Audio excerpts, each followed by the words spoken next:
Aujourd'hui, je vais vous parler de manga. Plus précisément, je voudrais me concentrer sur toutes les nouveautés qui sont sorties en octobre 2019.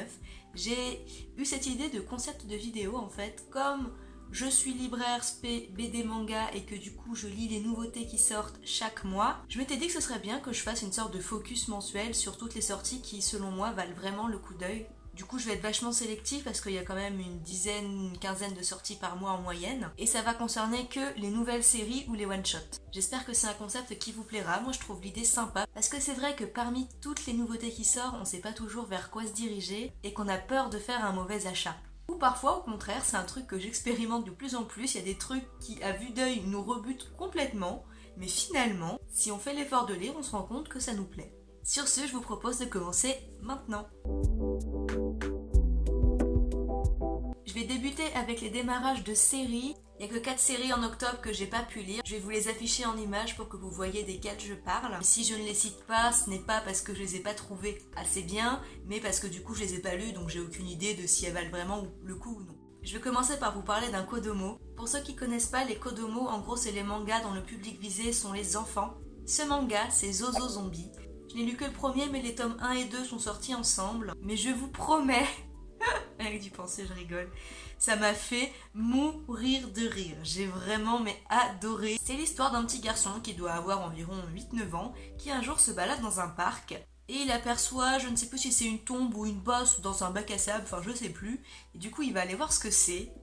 Et là, il y a un petit zombie qui va sortir. Ce petit zombie s'appelle Zozo et il fait que des bêtises. C'est pas un zombie qui fait peur, Zozo, c'est... un petit zombie qui aimerait bien avoir une vie d'enfant normal, voilà, il est intrigué par tout ce qui rythme le quotidien des enfants humains. Aller à l'école, jouer au foot, etc.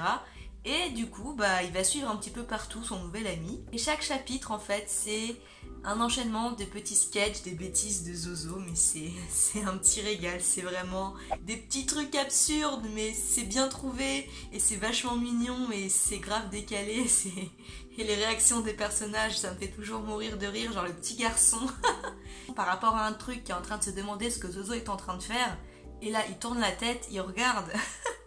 Et il affiche un air à la fois impressionné, choqué, dépité, qui sait plus où il en est.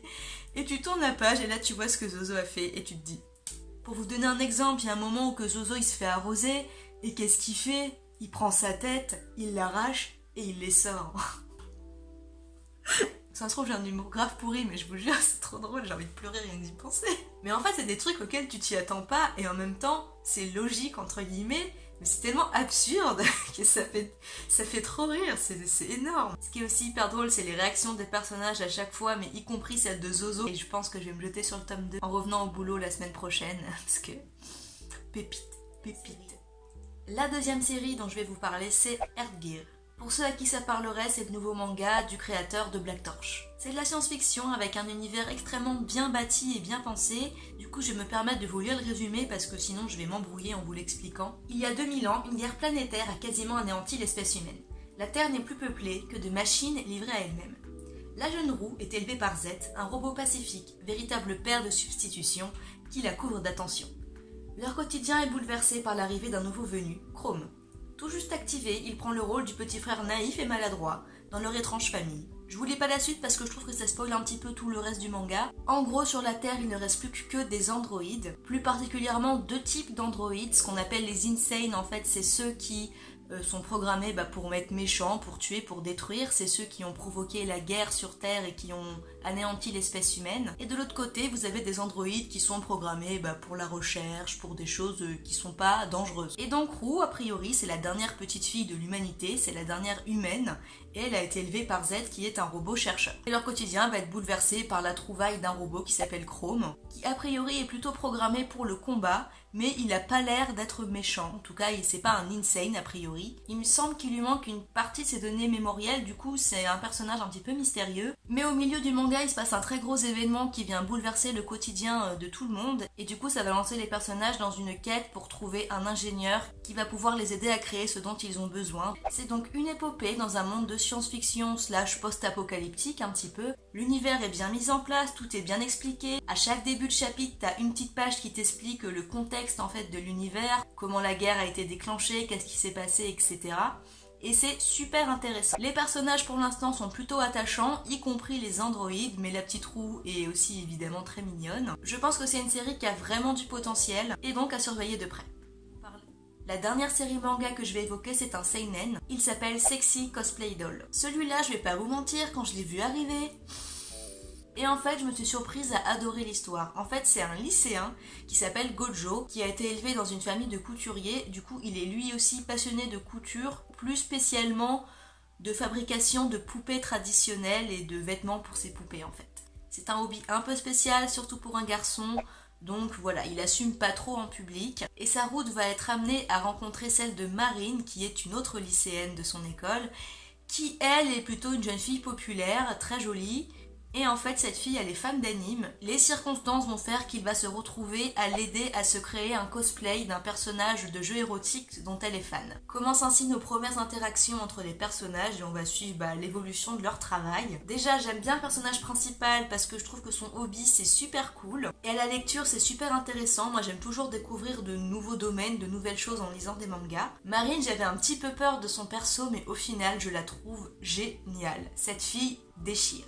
Déjà parce qu'elle assume le fait d'aimer les animés, quand elle se prend des critiques vis-à-vis de ça, mais elle envoie bouler les gens, elle en a rien à fiche. En gros, elle est elle-même et elle s'assume totalement, et ça, j'adore. Elle est pas timide, elle est pas pudique, ça c'est sûr. Elle est pas niaise, elle est pas débile, et ça fait du bien. Un des buts du manga, j'imagine que c'est de nous faire découvrir l'univers du cosplay, donc la conception des cosplays, comment ça se passe, pourquoi les gens font du cosplay, qu'est-ce qui leur plaît là-dedans. Et tout ça, ça nous est décrit rien que dans ce premier tome, déjà avec l'élaboration du costume qu'ils vont réaliser ensemble. Et Marine, en fait, est super passionnée par le cosplay et ça s'entend.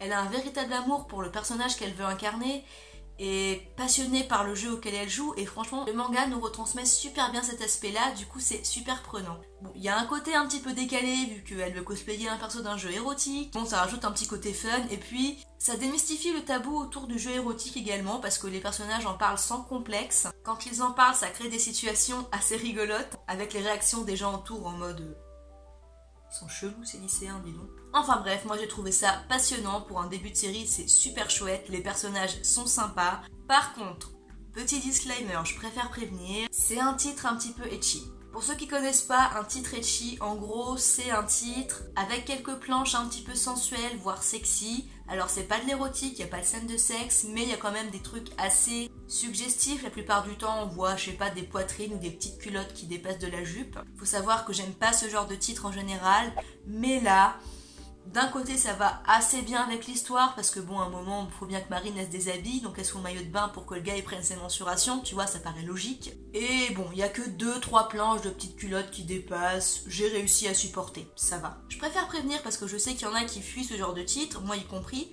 mais là j'ai vraiment adoré l'histoire et les persos, donc j'espère qu'ils vont pas en faire trop là-dessus.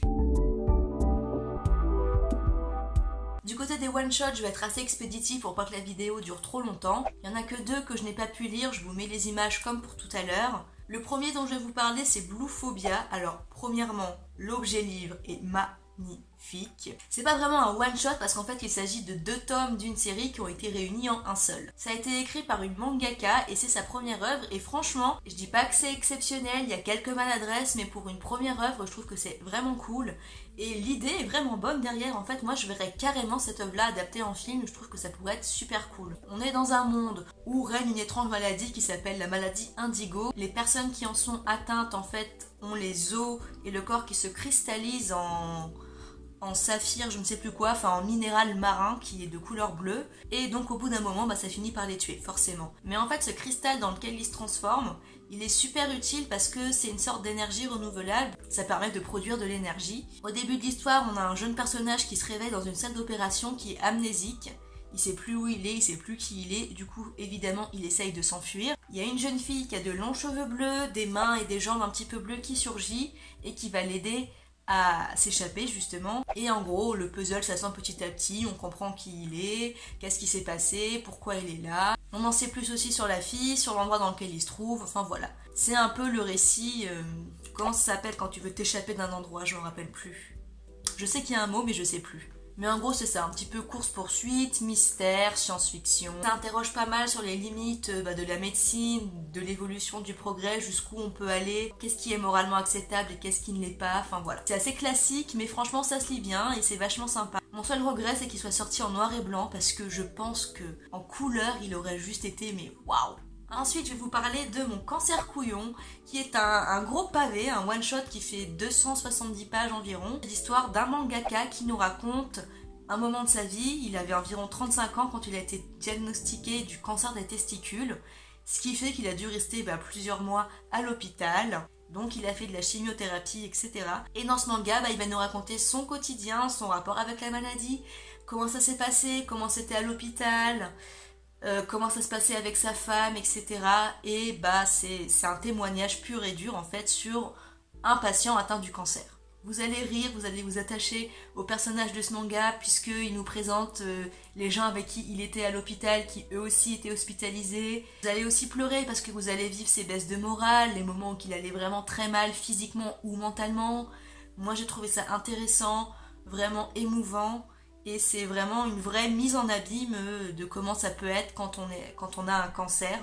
Enfin du moins j'imagine, vu que c'est un vrai témoignage avec le vécu d'une personne. Mais de toute façon, comme il le dit, il n'y a pas un cancer type, il y a plusieurs cancers. Et même pour les personnes qui ont le même cancer, ils peuvent le vivre de manière totalement différente, physiquement comme mentalement. Je peux pas vous le recommander ou ne pas vous le recommander, franchement, lisez-le si le sujet vous intéresse, quoi, tout simplement. Et le dernier one-shot, c'est Nos Compagnons de Jiro Taniguchi, qui est un des mangaka les plus connus et les plus aimés en France, a priori. C'est celui qui a fait Quartier Lointain, Le Gourmet Solitaire, si ça peut vous parler. Et là, ils ont sorti un recueil de plusieurs histoires, enfin, non. En fait, il y a 4 chapitres, dont 3 qui sont liés à la même histoire, et le dernier, c'est un truc un peu à part.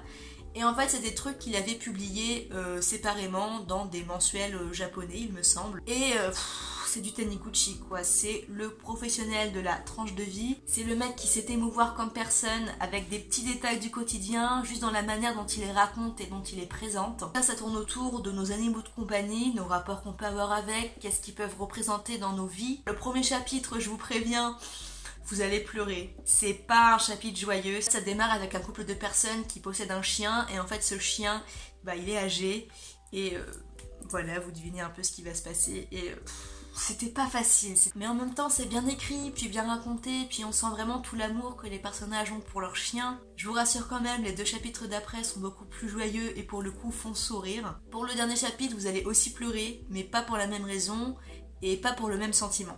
Je ne vous en dis pas plus. Après, je trouve que Taniguchi, vous pouvez lire ses œuvres à partir de 14 ans, mais franchement, ça n'a pas de sens de lire du Taniguchi quand on est ado. Si vous voulez apprécier du Taniguchi à sa plus juste valeur et de la meilleure façon possible, franchement, attendez d'avoir plus de 20 ans, voire la trentaine. Enfin, il y a même certaines de ses œuvres qui se découvrent plus dans les 40-50 ans, c'est vraiment très varié en fait. Mais attendez au moins d'avoir mis un bon pied dans la vie active et dans l'âge adulte. Je dis pas qu'avant vous allez pas comprendre et que ça va pas vous parler, hein. Les ados ne sont pas idiots.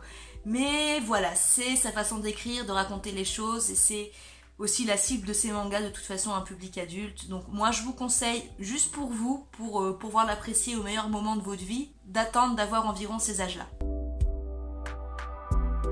Et ça y est, j'ai terminé de vous présenter tout ce que je voulais vous présenter. Dites-moi s'il y a une de ces séries ou de ces one-shots que vous avez lus et qu'est-ce que vous en avez pensé. Et sinon, dans les autres sorties mensuelles, n'hésitez pas à me dire ce que vous avez adoré. Je suis vraiment très sélective, je ne veux présenter que le meilleur du meilleur selon moi. Enfin bref, j'espère que le concept vous plaît et que vous serez au rendez-vous le mois prochain pour la prochaine vidéo de ce type-là. Moi, je vous fais plein de bisous, j'espère que vous allez passer une bonne journée ou une bonne soirée. Et puis c'est avec plaisir que je vous retrouverai sur cette chaîne pour la prochaine vidéo ou sur mes différents réseaux pour discutailler entre nous.